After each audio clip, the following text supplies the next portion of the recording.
Hi, my name is Tori James of Toriska Patterns, and welcome to my Sewing Summit class. Today we will be sewing my brand new pattern, the Braided Boho bag. And to get your pattern, go to my site, toriska.com, Toriska.com. Go to the sewing patterns, and the first one at the top should be the Braided Boho bag. It's free, so download your bag, print out your pattern, and get ready to go. The bag comes in two sizes, and the fun thing about this bag is that I've written it for both knit and woven fabric. So you can use almost whatever fabric you want, though I'm going to go over what fabrics work best. There are two sizes. So this is the small knit version. My 6-year-old loves this. I did a short strap, and it works great for her. Here is that same size, but in woven. These, believe it or not, are the same, but the fabric that you use makes a big difference, and the interfacing. So we're going to talk about both of those. And here is the large woven version. I used a little less interfacing in this one because I wanted it to be a bit of a floppy tote. And then knit, of course, the knit version is quite floppy. So we're going to talk about fabric first and interfacing because they go together. I expect that many of you come from a garment sewing background and haven't done a lot of bag sewing. So this pattern is beginner friendly, and I hope to make interfacing and bag techniques a little clearer for you. And then you can enter the fun world of bag making and try some harder patterns. So first, fabric selection. The pattern calls for, if you're doing the woven version, anything from quilting cotton to, see, this one's out of linen. This one is out of upholstery fabric and vinyl. And the inside, a lightweight fabric like quilting cotton. And it calls for two types of interfacing: fusible fleece and woven fusible interfacing. Fleece interfacing looks a bit like quilt batting, but it has glue on the back so that you can fuse it to your fabric. I'm going to let you follow the instructions on the package because I'm not going to go through that right now, but you will fuse it onto your fabric and it gives it a nice structure and loft. To contrast, this was sewn with fusible fleece and this with a lighter weight, and you can see the difference. So if you want a more structured bag, use the fusible fleece. But if your fabric is a little thicker, you can use a lighter weight interfacing on it instead. And this is where the woven fusible comes in. I also recommend that you use the woven fusible on all the lining pieces and on the top pieces. But if you really want it to be slouchy, then this version I did not put interfacing on the top pieces because I wanted it to be a little more slouchy. So a lot of this fabric, or a lot of your choices of fabric interfacing, depend on what kind of bag you want.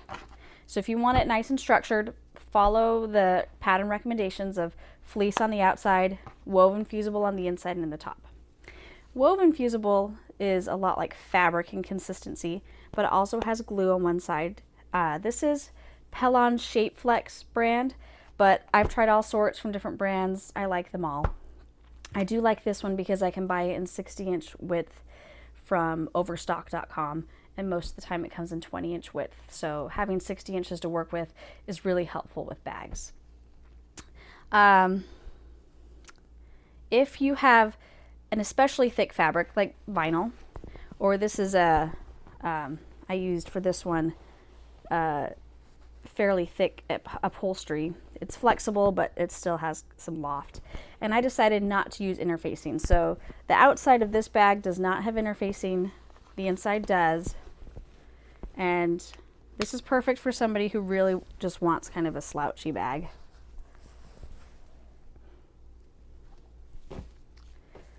So if you are doing knit, this one uses no interfacing at all. It's lined, so you do have 2 layers of knit, and that helps but I would recommend using a fabric on the outside that is a little more stable, or at least doesn't have very much vertical stretch, because if you have a lot of vertical stretch, when you put things in it, it's just going to go, and we want it to have some structure. You want it to be able to hold things. And so this fabric on the outside did not have very much vertical stretch.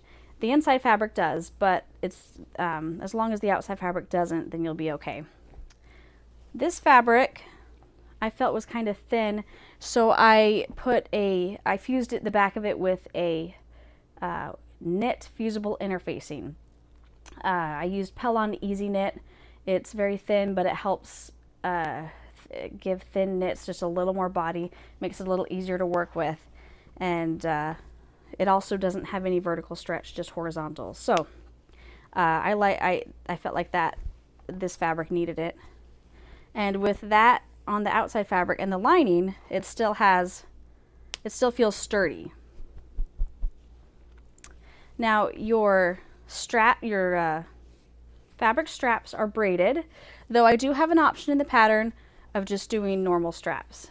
So you can do that if you don't want to do the braiding.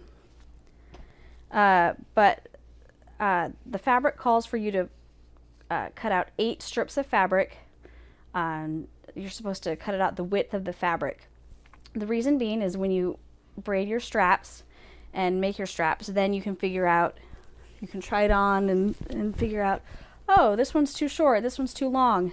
And the way that the braided straps work is once you put things in it, they kind of have a little bit of give. And for the knit ones, they might have a lot of give. In fact, you might want to, if you do the knit version, you might want to do woven straps with it so it doesn't have quite as much stretch. But this is great for a crossbody bag, and I like having the stretch for this style. So whatever you want, slouchy, casual, structured, this pattern has a solution for you.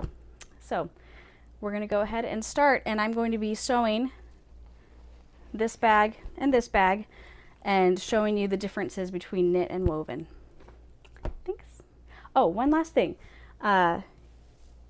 This pattern is free, and for Sewing Summit subscribers, you also can get a discount on the rest of my patterns until the end of the year, the end of 2019. So use the code Sewing Summit and you'll get a discount on my patterns. But I also have a Black Friday sale the week after Sewing Summit, and that's my biggest sale of the year, so make sure to check out my shop during the Black Friday sales. And if you miss that, you can still use the lesser discount using the code Sewing Summit until the end of the year, and my shop is toriska.com. Okay, now we're going to start with our top pieces. Now remember, I did decide on this purse to not interface these pieces because I want to see if I can make it a little more slouchy. But if you want it to have more structure, then interface these with a woven fusible. Okay, and since I have vinyl, I don't want to use pins. I'm going to use sewing clips, which are a great invention for bag making because you end up with really a lot of thick seams sometimes. And if you use vinyl or anything that you can't put holes in, sewing clips are the best.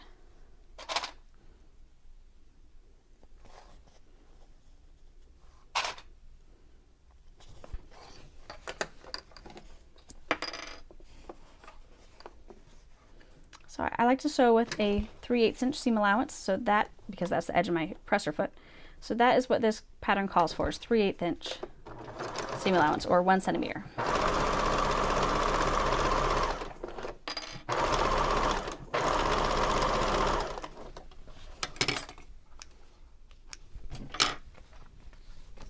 And you'll notice the outside piece is wider than the inside piece.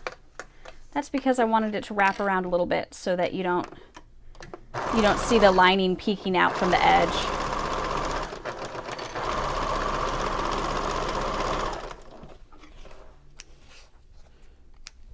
Okay. You can trim this seam or not, but what you do need to do, let me show on this side, at this little V, you're going to want to snip it up to the seam. I don't know if you can see that because it's white thread, but not through the seam. That'll just help it to sit better.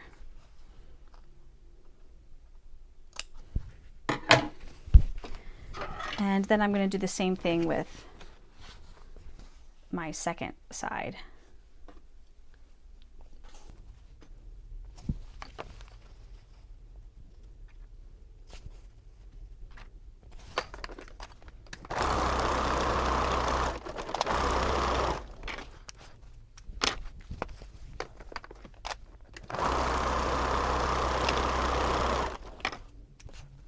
I hope you can see my sewing and my table. I have my sewing machine pushed out at arm's length away from myself.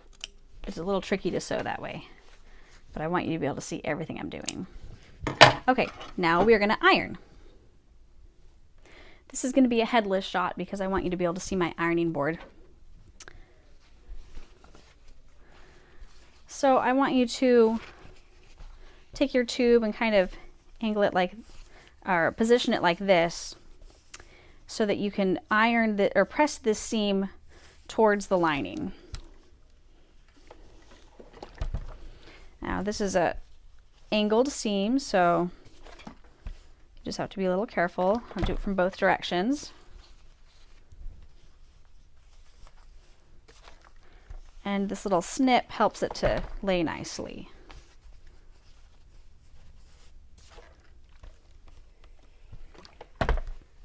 I'm going to turn it right side out now, and there should be about 1/2 inch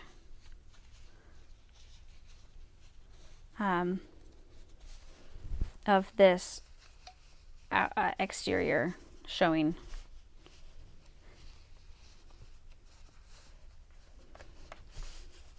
And then I'm going to press this.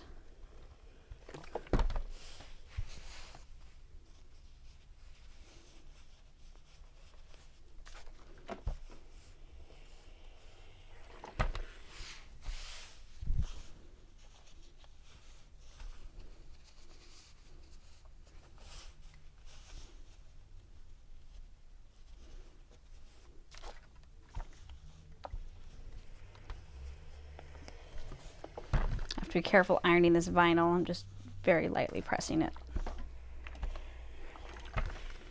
Okay, and then I fold it in half, and I'm not going to press it because of the vinyl, but normally you would press this flat. And then I'm going to do the same with the other one, and I wanted to show you that I also have been serging the knit version. If you're going to do the knit version, I recommend you use a serger or the stretch stitch on your sewing machine. So a stretch stitch allows you to pull the fabric and it won't break. You're probably familiar with that if you sew a lot of clothes. So make sure you're using a stretch stitch for most of these stitches, and I will let you know if you don't have to. So I serged these, and I even trimmed, made a little clip at the serge seam too, and folded these in half and pressed them.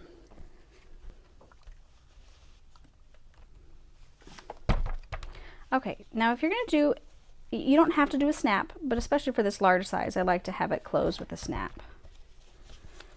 So I did mark the pattern placement on your pattern piece, but if you don't want to get it out, just center it in the middle, vertically and horizontally.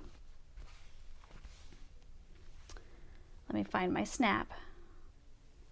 Okay, the easiest way to install your snap is to take one of the backings, or to, sorry, the easiest way to mark the location of your snap is to take one of the backings, and I've already marked this, you can see, but I measured it, I found the place I wanted it, I put my backing down, and then I took my pen and I marked 2 little slits. And I did that on all my pieces so that I know exactly where I want to cut. Now, with the knit version, I highly recommend, let's see, I'm going to open this up.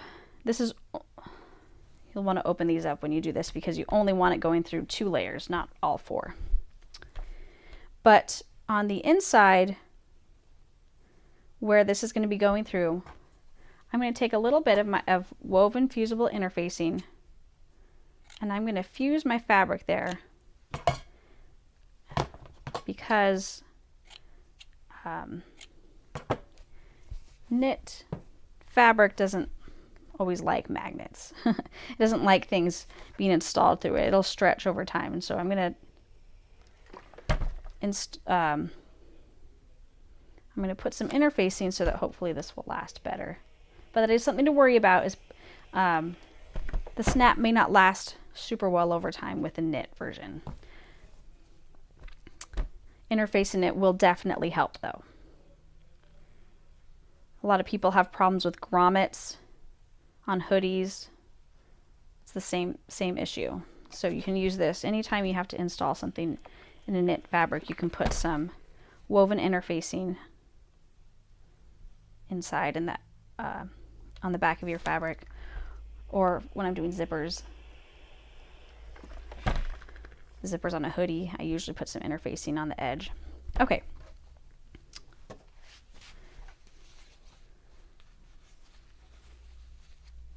Okay, this is a little warped, but when I fold it, it falls into place better.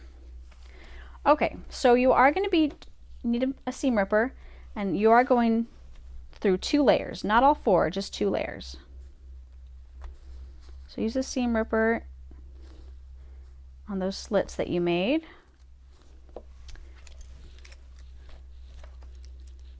Okay.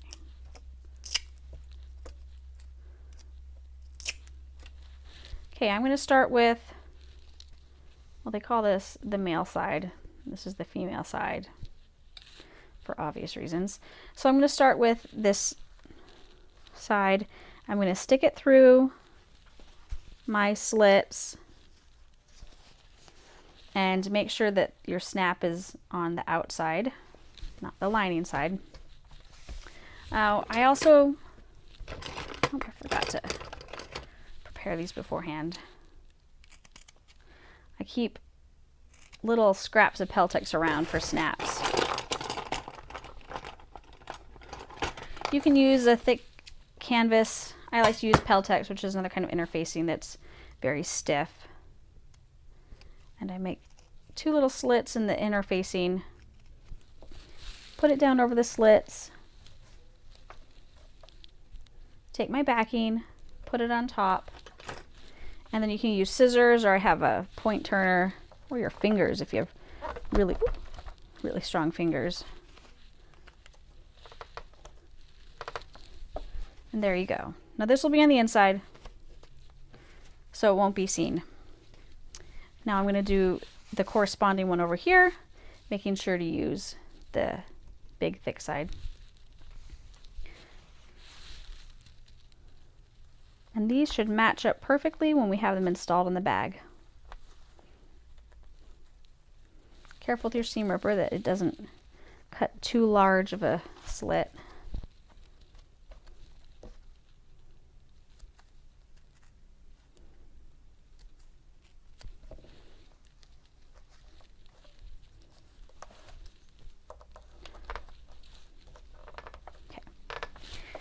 And then I'm going to fold this in half, and I'm going to go over to my sewing machine and baste across the bottom for both of these. And I'm going to install my magnets on the zip, or on the knit fabric, and then I'm going to do the same thing, fold it in half and baste across the bottom. I'm not going to record that, so. Our next couple of steps apply only to the woven version.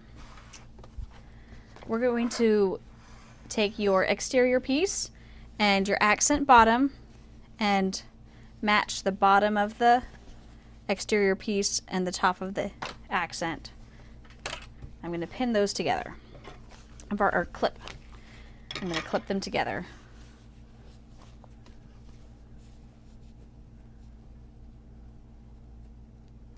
So I'm going to match at the bottom. The exterior piece looks like it's a little longer, but just like when you're sewing clothes, sometimes you have to match up where the seam allowance is, not where the edge is.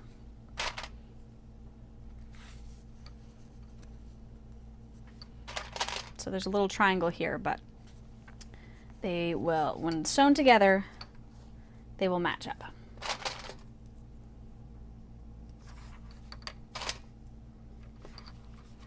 Okay, so I'm going to sew these together Same seam allowance, 3/8 or 1 centimeter.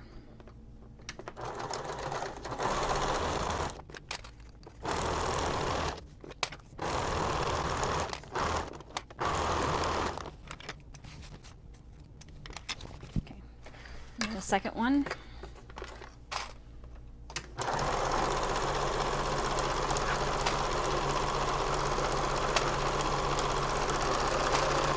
Uh-oh. Okay, I've got to put more thread in my bobbin. All right, I filled my bobbin. I'm ready to go.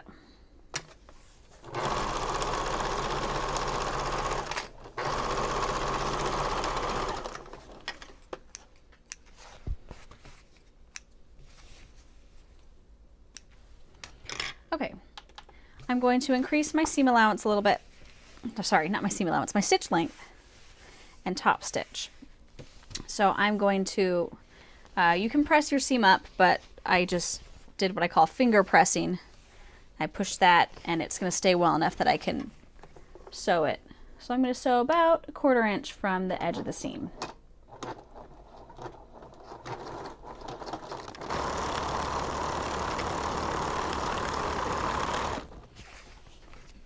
Same with side 2.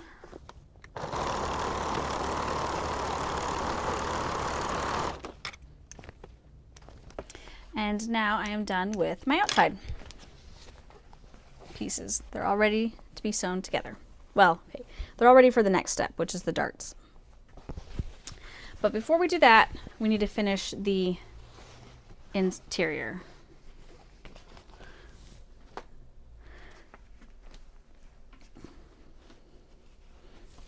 Okay.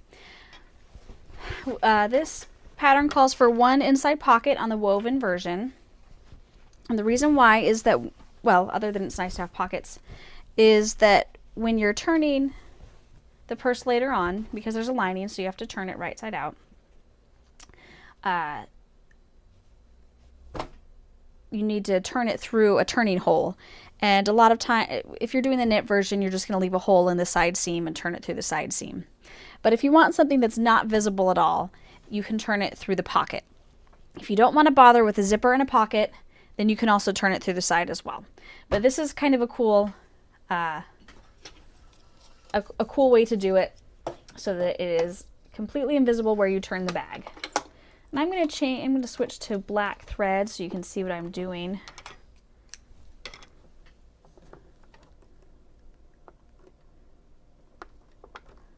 At least here on top. Okay, so my zipper is a little long, but that's okay. This is written for an 8-inch zipper, so 8-inch or longer. You can mark on your fabric beforehand. Let's see, where's my... You can mark where you are going to be starting. So what I typically do is wherever I have my pocket, I start sewing about 1 inch from the top and 1 inch from the side.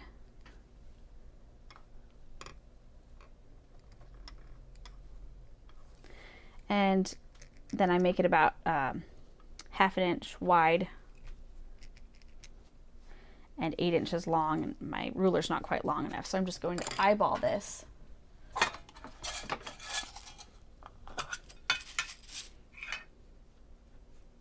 I've done a lot of zippers, so I'm pretty good at eyeballing them.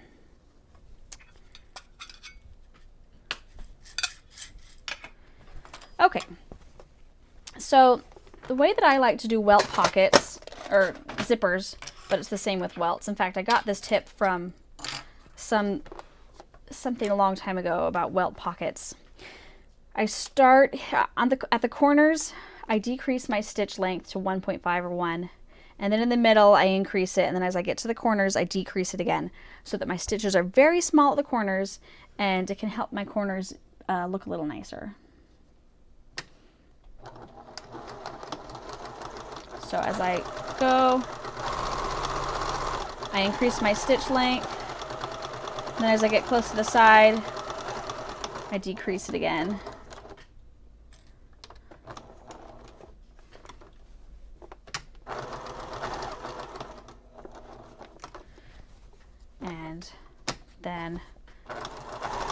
increase it back to 2.5 as I sew,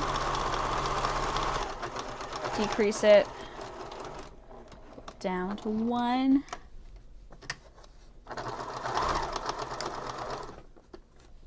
That usually works pretty well to give me a crisp corner. All right.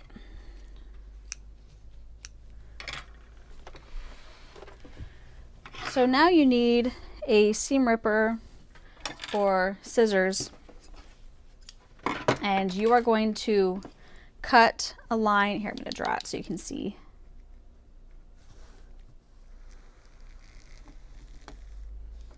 A line down the middle of your stitching, your pocket stitching, and then when you get to the end, it'll be a little V, and you're going to cut right up to that corner, but you're not going to cut the actual stitches. So I usually get my seam ripper to get started, but I have to search for it. I don't have everything in its normal spots for recording. So I use my scissors.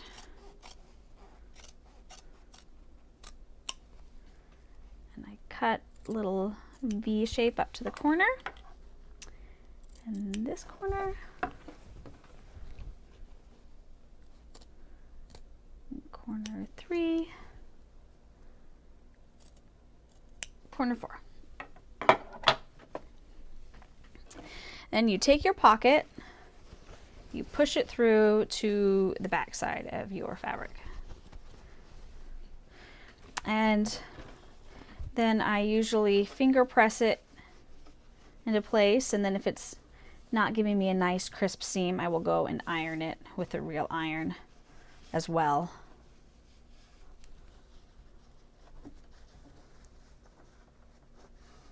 But this is interfaced cotton, and it's pretty easy to get a crisp finger pressing.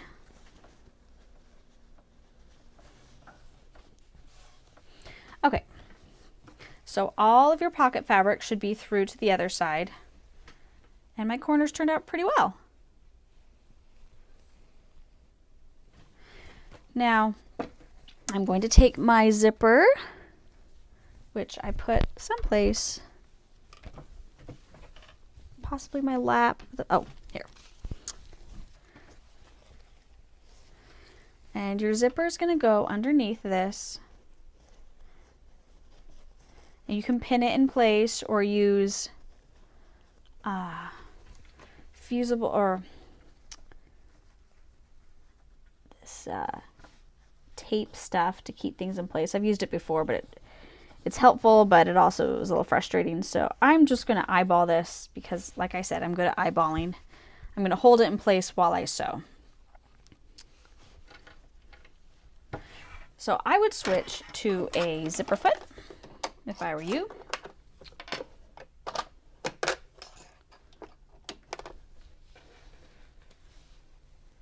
Back to a normal stitch length. And I'm going to arrange this zipper in the center. And actually I'm going to put the stitch length up to 3. All right, when I'm happy with how it is, I'll start sewing all the way around.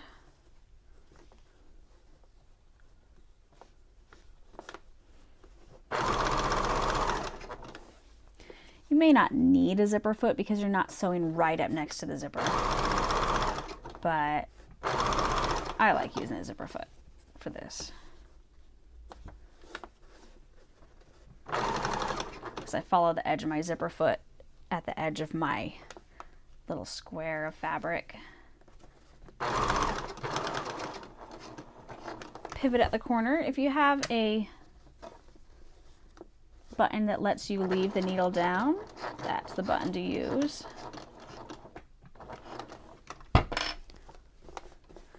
And then I sew my way back.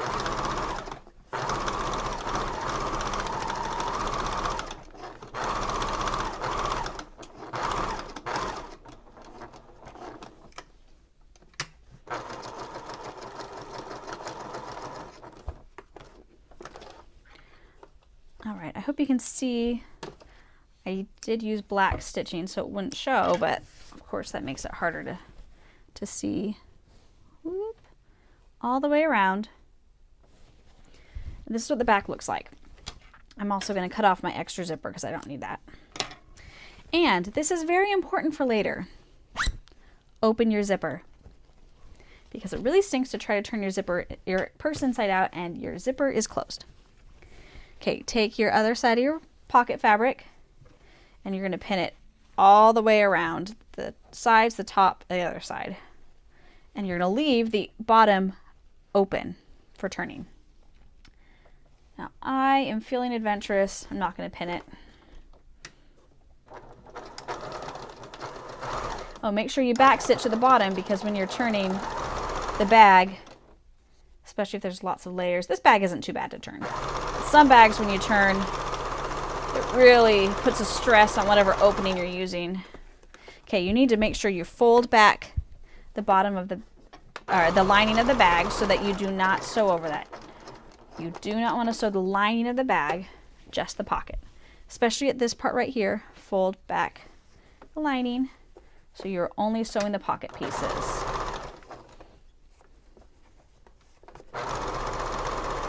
I left my zipper foot on because it helps me to sew past the top of the zipper without having a wavy seam.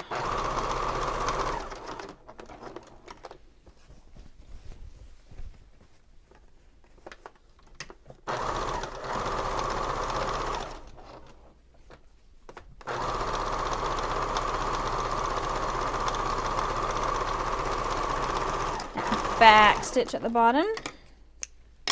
Okay.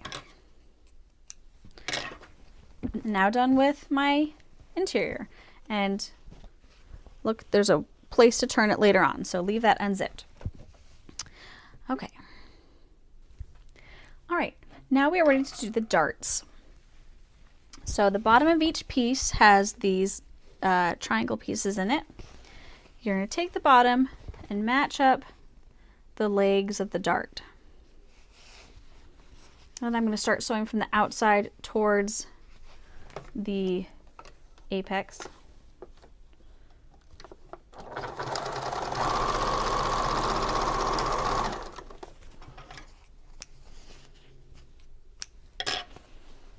So I sewed all the way off the edge, and then here is a folded area. And it's very important that you snip that as close to the apex of the dart as you can, because we will be pressing that open.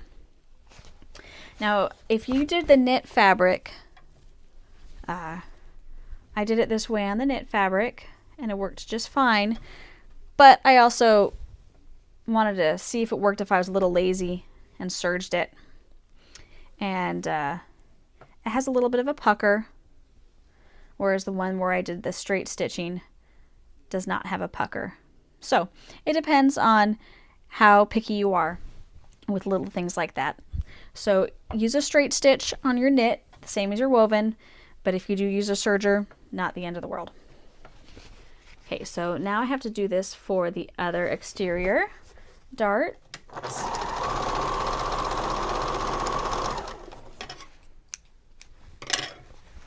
And all the interior ones as well. And I'm going to do those off camera. Okay, you now need to take your pieces over to the ironing board and open up the legs of each dart, like so, and iron it. And because this is a curve, I usually hold up my fabric like, trying to make it so you can see what I'm doing. Hold up my fabric over here while I iron the dart.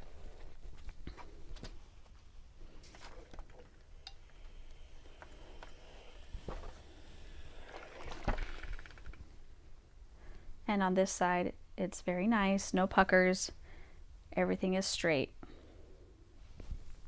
So that was the knit version.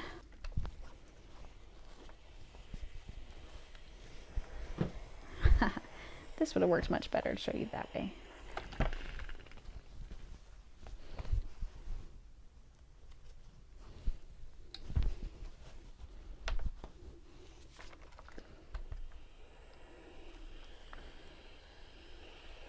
All right, so do it on all 4 of your pieces. So you should have 8 darts. Okay, I'm actually going to show you my knit version first before I do the woven version for this step. I pinned together the 2 exterior pieces, matching it up at the darts and at the top seams, and then I sewed all the way around with a 3/8 of an inch seam allowance. For the interior though, the seam allowance is a little different, and this does not apply to the woven version. For the woven version, I have the outer pieces a little bigger than the inner pieces. It helps the lining to fit in nicely. So not only do I need to have a different seam allowance, but we need to leave a spot for turning. So I marked off with my pins right here, so I'll remember to leave that open. So I start off with an 3/8 seam allowance, but then I taper very quickly to 1/2 inch. Of course, I've got to leave a little gap, so I'm going to serge off the edge. I'm going to leave a gap, and then here at the bottom I'm going to start serging again. And I'm serging 1/2 inch seam allowance, remember. So all the way around now at 1/2 inch.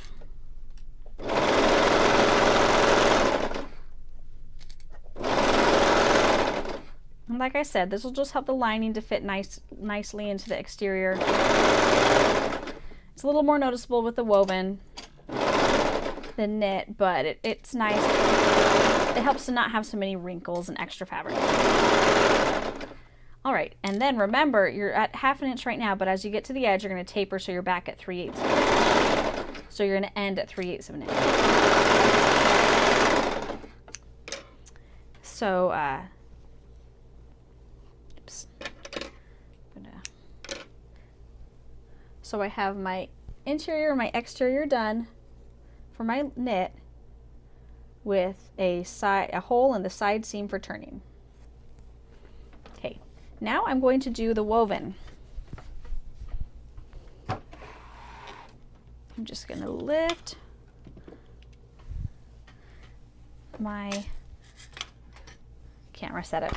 Okay, so I'm going to take my pieces. I'm going to start with the interior. It doesn't matter which you start with. And I'm going to match up the bottom darts and pin it.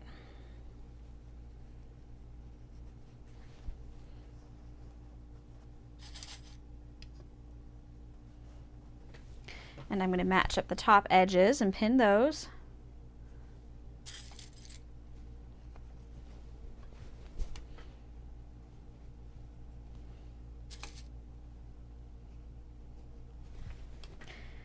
And then I'm going to put a couple more pins in. Sounds like I've got a toddler awake from his nap upstairs. And my other kid's coming home from school, so if the lighting in my videos changes, it's because I had to wait till after their bedtime before finishing. Okay, and for the lining on the woven version, if you have a pocket, you can sew all the way around. If you don't have a pocket, then you have to do the same thing we did on the knit and leave a hole for turning either on the bottom or the side. Ouch. Ah, and try not to poke yourself with the pins. Okay, I'm going to sew around 3/8 of, I have such a hard time saying that phrase today, 3/8 of an inch seam allowance. There.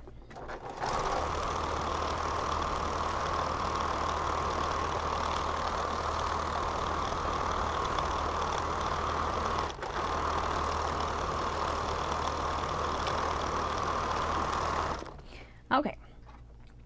Oop.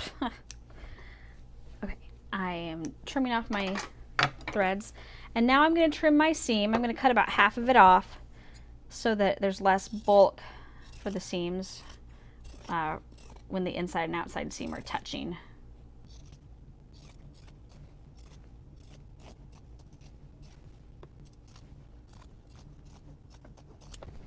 Okay, I'm going to repeat the same thing with my exterior, but I'm going to do that off camera. Okay, I've now sewn together my exterior. This is what it looks like. And I have my interior, and we're actually really close to being done. But I think I'm going to have to finish those steps after my kids go to bed. Well, my kids are in bed and I am back to finish this video. One thing I decided after I ended the video was that I was going to top stitch my seams down around the outside seam. This is not a requirement. I didn't do it for any of my other bags, but because this fabric is stiffer, I decided I wanted to top stitch on either side of the seam. So I'm going to do that real quick. It can be a little tricky on the curves, but it looks nice finished.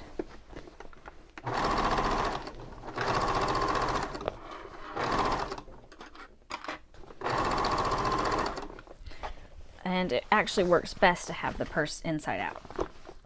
So I've already done one side, so the other side is laying flat pretty well. The first side I had to really muscle the seam allowance down. The second side is super easy. For this vinyl that I'm using, I find it beneficial to use a Teflon foot. A walking foot is also helpful with vinyl. My machine doesn't always like vinyl. Sometimes it skips stitches or has other problems, but it's doing pretty well today.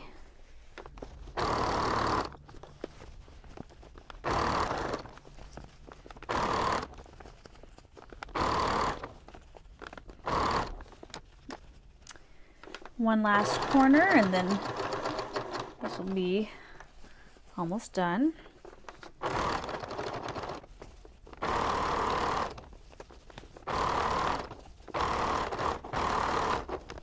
Okay.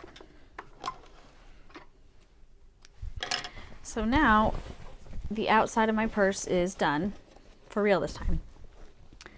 And you can see that it looks nice having it sewn down like this.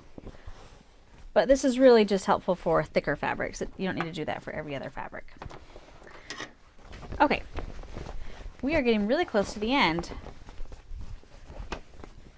I am going to take one of my top pieces and some clips.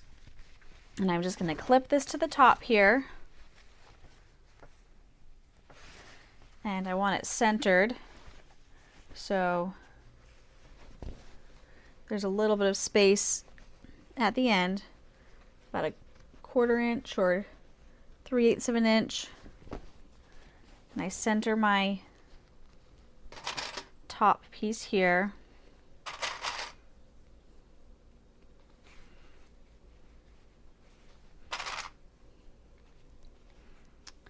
And then I'm going to baste this in place. It'll just make it easier when I add the lining. I'm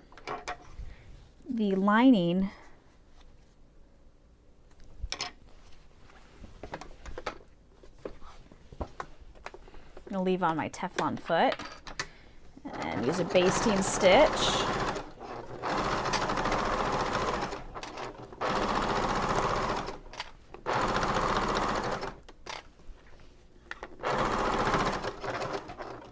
Then I'm going to repeat that on the other side.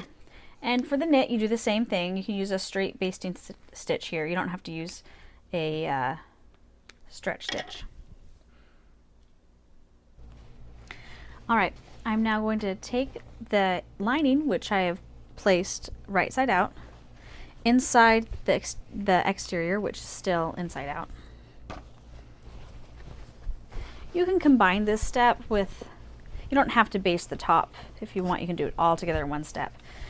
But that's a lot of layers, and sometimes it's nice just to not have to worry about the tops floating around. So I always pin at the side seams first, and then I try to pin at the middle, and then everything falls into place nicely.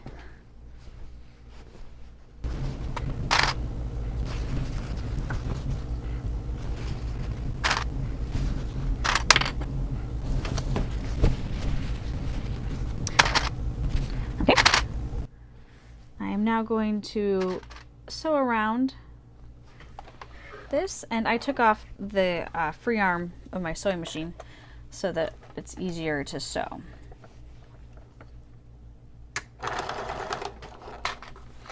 And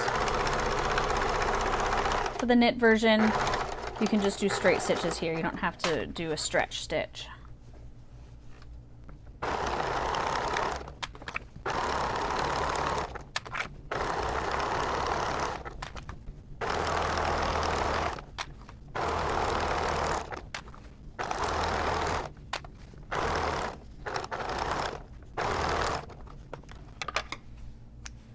Okay, when you are done, you have two options, depending on how you sewed it. If you sewed it with a interior pocket, you can sew it through the pocket.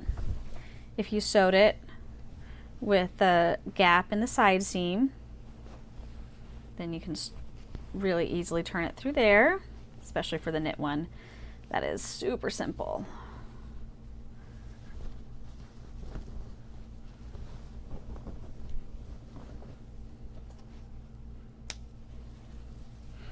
Look at that. Oops. Look at that. All turned right side out. We will need to sew up that hole though. And for the pocket, everything gets turned through the pocket. Bag makers call this part birthing the bag, which makes me laugh, but that's what it feels like. You're giving birth to your finished bag. And as bags go, this one is not very hard to turn. So I'm going to poke out my corners and put my lining in there. But I also need to close up that hole. So before I completely poke the pocket down, I'm going to fold down the edges. And you can pin this, but nobody's going to see if you just eyeball because it's on the very inside pocket.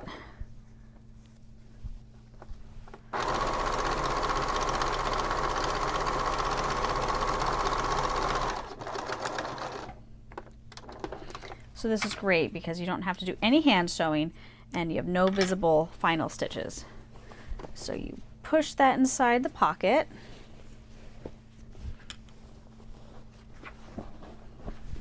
And you push, and now you can close that zipper. Push everything down at the bottom.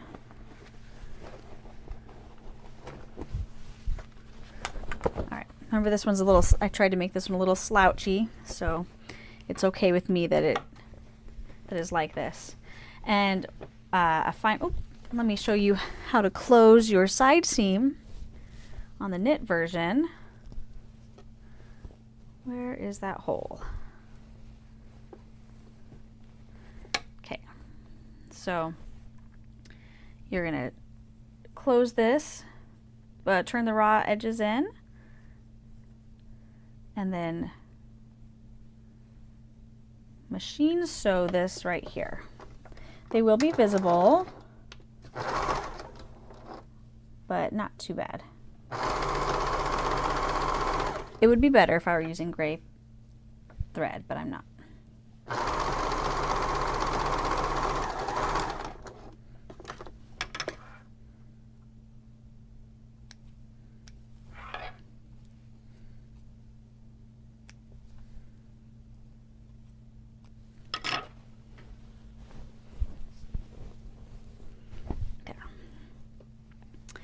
Okay, and since I have the knit version out, I'll just show you on this, but it's the same for the woven.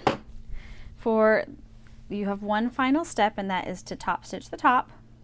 For top stitching, I usually increase my stitch length, and I stitch about 1/4 inch or 1/8 of an inch from the top.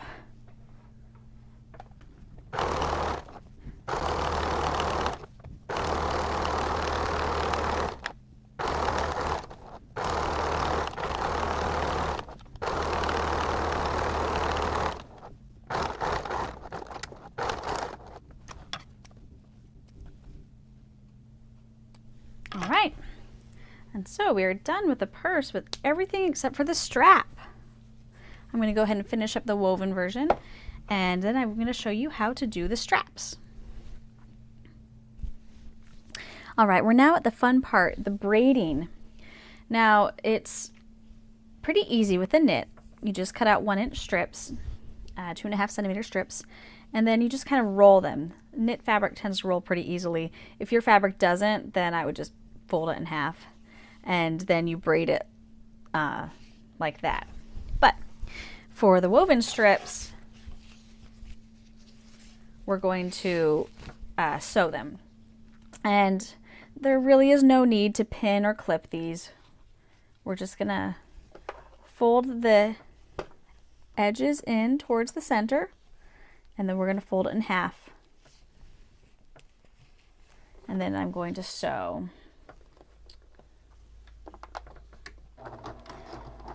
We'll see how my machine handles this. It actually is doing pretty well with this vinyl. It's a very flexible vinyl. It's kind of backed with flannel, and my machine seems to like it. Okay. All right, so you just keep rolling and folding in and sewing all the way down. You have to do 8 long strips, and I'm actually running out of time on my video. I want to make sure I have time to show the braiding, so I'm going to do this off video. Just imagine me sewing this 8 times. All right, I have 4 strands ready to go. So I am going to put them together. Oh, they're so long. At the top, and I'm going to sew them together. Now the final width of them is going to be about 1 inch. So I'm going to just overlap them. Trying to get this in best lighting so you can see this. Overlap them a little bit on the edges so they're about 1 inch wide.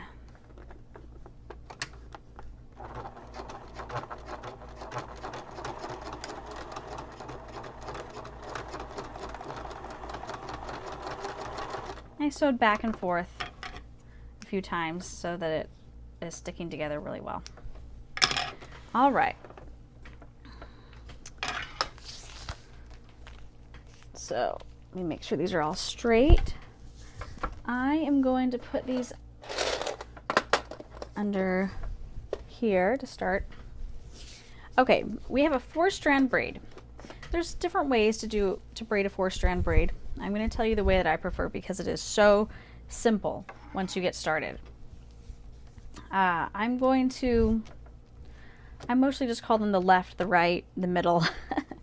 But we can also, I have a diagram in the pattern that labels them also 1, 2, 3, 4, and the pattern also shows them with different colors. So, but there's really only 2 steps, and then you repeat them over and over again. You take your left one, and you put it over the one right next to it. So if you're numbering them, 1 goes over 2. And at this point, you now have 1 strand going off to the left, 3 strands going off to the right.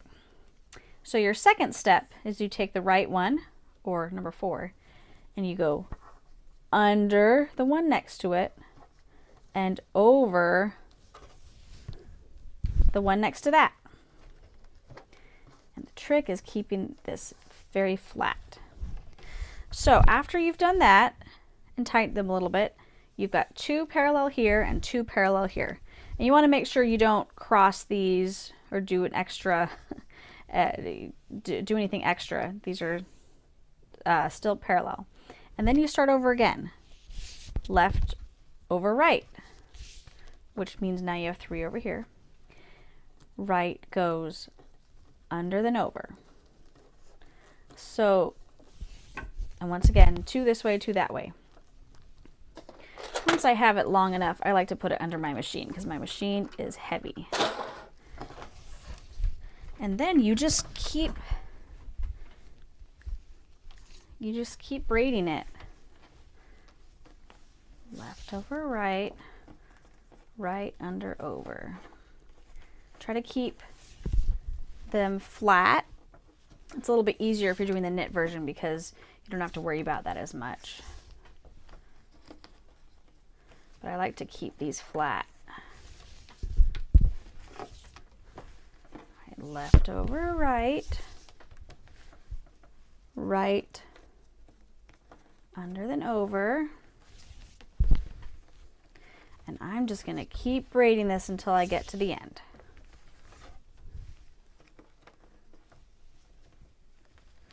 I don't know if you can see me on the video, so make sure to check out the diagram and the pattern if you're confused. Left over, right, or sorry, left over, it's going over the one next to it, right, under, then over. Left over, right, under, then over.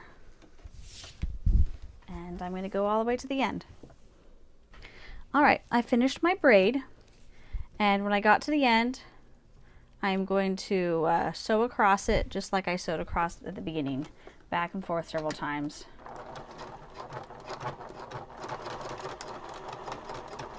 This part's going to be covered up on the inside of the top, so we're not going to do any special finishing method. I'm going to trim these so they're straight across the top.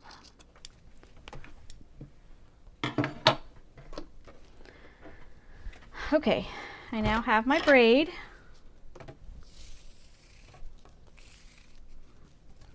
And I'm going to get my purse.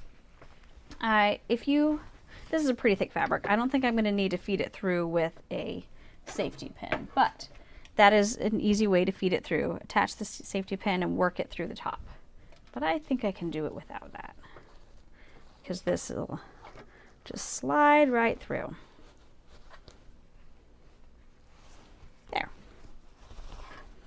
Okay, now I only have one strap finished. Ideally, you'll finish both your straps, and then you can use the safety pin to pin it. I'm going to use a couple of sewing clips. Then you stand up, try it out, see if you like it at this length. I would recommend putting some things in the bag, because the nature of a braided strap is that it'll kind of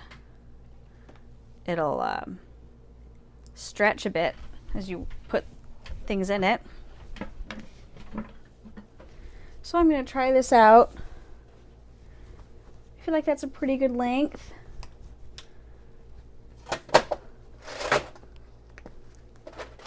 I'm going to throw in some things. How about some sewing bins?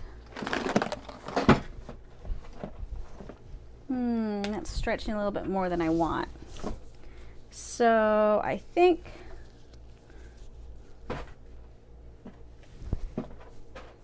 I'm going to take off about 4 inches.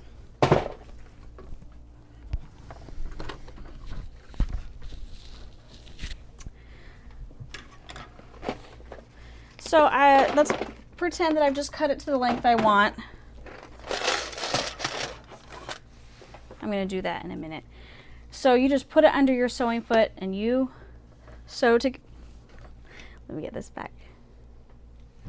You sew these two ends together. Make sure that you have your strap not twisted at all. This is not twisted, that's good. And then you sew it together, and then it can slide back through so the sewn end is in here. So it will be hidden.